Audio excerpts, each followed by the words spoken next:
E olá pessoal, sejam todos muito bem-vindos ao canal. Eu sou o Maicon e no vídeo de hoje eu vou estar explicando pra vocês toda essa loucura, todo esse ódio e toda essa guerra que aconteceu no episódio 5 da quarta temporada, segunda parte, ok? Então, vamos pro vídeo.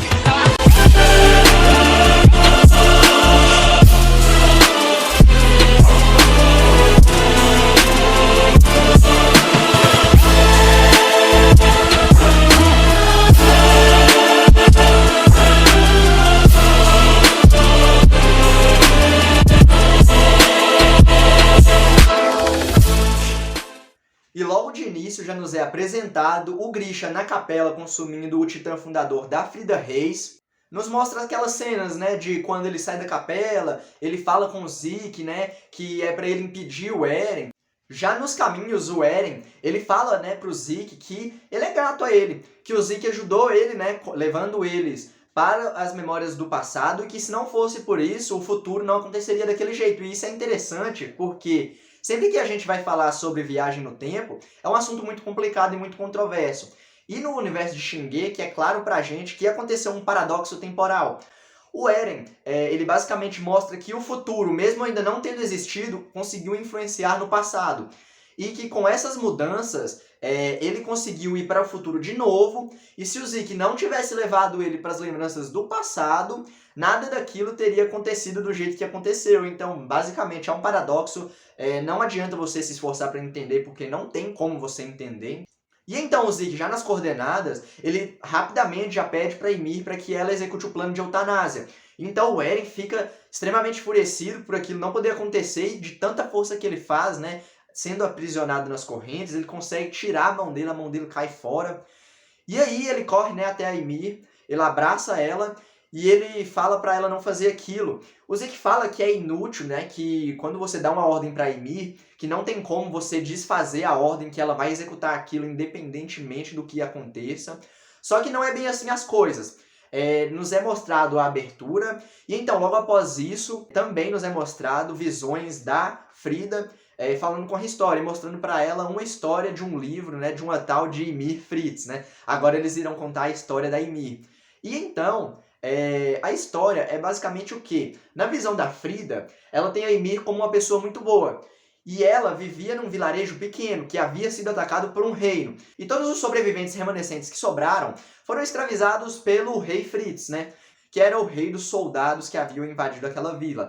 E com todos sendo transformados em escravos, em um determinado passar do tempo, há um acontecimento, né, que um porco é roubado, e então o rei, ele reúne todos esses escravos e falam que eles não precisam, né, de mais de um porco, e que um deles iria sofrer as consequências. Então eles falam para que essa pessoa se revele. Logo, todos apontam o dedo para Ymir, e é interessante, cara, tem um paralelo muito foda, que todas as pessoas que apontam para ela têm uma numeração específica.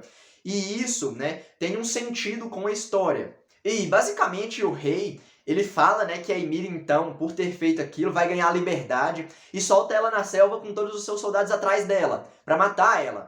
E ela, em todo esse desespero, ela começa a fugir, né, dos soldados, já chorando. E então ela vê uma árvore imensa, né, com uma abertura ali, onde ela poderia provavelmente se esconder. Ela entra nessa árvore, ela cai num lugar bem fundo, né, onde tem água.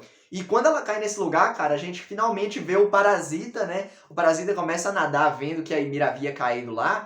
Ele nada em direção a ela e começa a se conectar à coluna espinhal da Ymir, fazendo com que imediatamente ela se transformasse num titã imenso, cara. O primeiro titã de todos, o titã fundador. E aí, né, nos é explicado pela primeira vez no anime como realmente os titãs foram criados, né? O povo de Marley, eles falavam, né? Eles tinham aquele mito de que havia sido um demônio com uma mulher. Então, nada disso, né? Foi essa parasita aí, né, que se conectou a Ymir e deu esse poder para ela se transformar em titã. E então, ela voltando para o reino, né? O rei vendo que os soldados não mataram ela, que ela conseguiu fugir, né? Provavelmente ela deve ter matado alguns soldados, não sei, ou então todos eles devem ter ficado espantados e trouxeram ela de volta quando ela se destransformou. O rei, ele fica ali, né? Ele fica animado, ele fala, né, que vai fazer da Ymir agora a progenitora do povo deles, né, que ele vai dar a semente para que ela tenha os filhos dele. E então ele começa a usar ela para as batalhas pessoais do reino. Ele começa a usar ela para as batalhas principalmente de um reino inimigo, que é um reino maior inclusive do que o reino do próprio Fritz. que é o reino de Marley, cara. Marley existia desde aquela época, então, a partir dali, Marley estava declarada a perder todas as batalhas, porque com o poder dos titãs da Ymir, era quase impossível ganhar uma guerra. Naquele tempo onde não havia tecnologia, uma era que era medieval, né? Uma era que só havia espadas e lanças. Então, os titãs tinham a soberania deles declarada com o povo do rei Fritz. E então a gente começa a ver, né, os filhos da Ymir ali nascendo. Nos é revelado que o nome das 3 filhas dela são o nome das 3 muralhas, que é Maria, Sina e Rose. E aí, em algum momento, né, o rei Fritz já está um pouco mais velho. Provavelmente havia se passado 13 anos da primeira transformação da Ymir em Titã. E então, no meio dessa cerimônia, um dos soldados, com um ato de traição, pega uma lança bem rápido e atira ela contra o rei. Então, no mesmo momento, os outros soldados já retalham ele, já massacram ele ali com lanças e tudo. E a lança era para atingir o rei. Só que a Ymir, cara, ela pula na frente e ela é atingida pela lança no lugar do rei.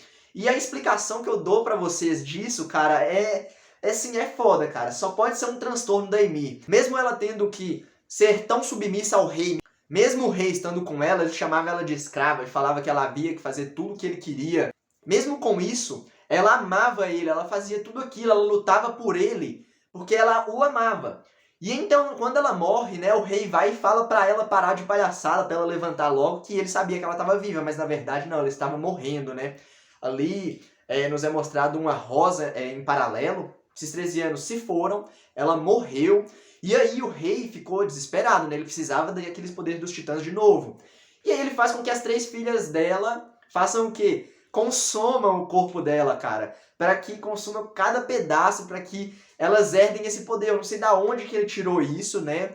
Mas deu certo. Ele conseguiu por meio disso, e eu acredito que se isso não tivesse acontecido, se as filhas dela não tivessem consumido ela para adquirir esse poder, que mesmo assim, de alguma forma, o parasita conseguiria saltar do corpo dela, porque naquele momento, né, na árvore, ele havia se fundido ao corpo dela literalmente. Ele poderia sair do corpo dela, ele tem essa capacidade, e se unir ao novo hospedeiro.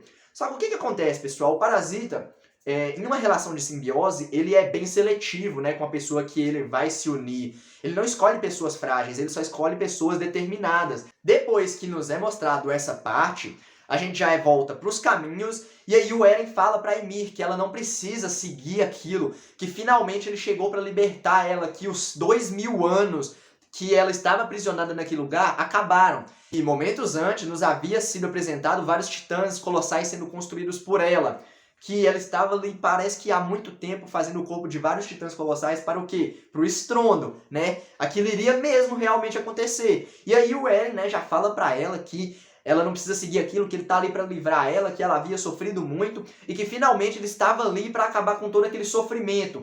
E que não era mais uma pessoa de sangue real, como todos os outros reis, portadores do Titã Fundador fizeram, que entravam naquele mundo e não faziam nada, não libertavam a Ymir, eles simplesmente seguiam com as vontades deles, né? A vontade, provavelmente, do primeiro rei. E isso, né, cara, é tão mostrado com a expressão facial dela. Ela mostra ali uma expressão exatamente igual à expressão que o Eren faz quando ele beija a mão da Historia. Eles ficam meio bravos ali, sabe? Meio inconformados com o mundo. Já pula a imagem para o mundo real. Aquela vivência deles deve ter durado menos de 1 segundo. O Eren é reconectado, né? O corpo à cabeça por aquela estrutura do parasita. E aí tudo começa. O estrondo basicamente é declarado. Todas as muralhas começam a ser destruídas. Não nos é falado no anime diretamente, mas no mangá explica que não foi só a muralha, foi qualquer tipo de endurecimento titã. Então, além das muralhas, a armadura do Reiner também foi totalmente desfeita. E eu não sei se vocês se lembram de outra coisa que estava aprisionada dentro de um cristal de endurecimento de titã. Uma mulher loira aí, né? Mas ela também foi libertada. E isso vai gerar consequências depois no desenrolar da história. E aí, cara, nesse momento já começa a surgir uma estrutura imensa, né? Do meio da onde o Eren estava. Aparece, né, a Mikasa e o Armin já falando entre si, né, o Armin, ele começa a falar que finalmente o Eren conseguiu, que o Eren estava do lado deles e que agora ele iria lutar por eles. E aí a Mikasa fala, finalmente o Eren então vai poder voltar pra gente, cara. Isso é muito triste, cara, ver a Mikasa tendo esses pensamentos, porque isso não vai acontecer, infelizmente, né? a Mikasa ela não vai ter o Eren de volta como ela pensa. O Armin começa a falar com ela, ela começa a não ouvir direito, porque vários titãs colossais estão pisando e tá fazendo um barulho tremendo.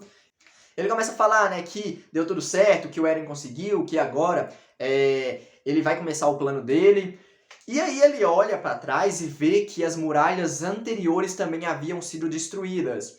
E ele pensa, né, que só os titãs da parte externa das muralhas eram o suficiente para destruir as frotas de Marley, né, para destruir o comando de Marley. A parte que seria responsável pela possível aniquilação de todos os Eldianos. Ele pensa que o Eren estaria querendo só destruir eles. Mas, pelo visto, o Eren pegou muito mais titãs para fazer isso. Então, o Eren, pelo que parece, ele vai querer destruir geral. Ele vai querer dizimar tudo que está fora da muralha mesmo. E então, cara, utilizando-se do poder do Titã Fundador, o Eren consegue se comunicar com cada pessoa dentro da ilha de Parathis, dentro das muralhas. Ele fala pra eles, né, que ele é o Eren Yeager e que existem pessoas do lado de fora das muralhas que não querem a existência das pessoas do lado de dentro, dos amigos dele, das pessoas que ele conviveu, do povo que tem o sangue dele.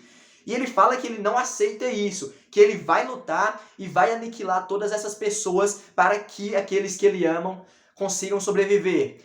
E então, cara, começa o marchar dos Strondo, né? Todos os titãs colossais começam a marchar. E nesse momento também, né, mostra ali uma cena da Helena chamando pelo Zeke, né, sabendo que o plano dele havia dado errado, como eu havia dito em vídeos anteriores, não queria dizer que só porque o Zeke tem o sangue real, que ele que seria que iria mandar em tudo, né? O Eren que mandou no final. Então, cara, agora a gente vai começar a ter a devastação do mundo, né? O Eren se transformou em algo abominável, algo terrível, né, de grande.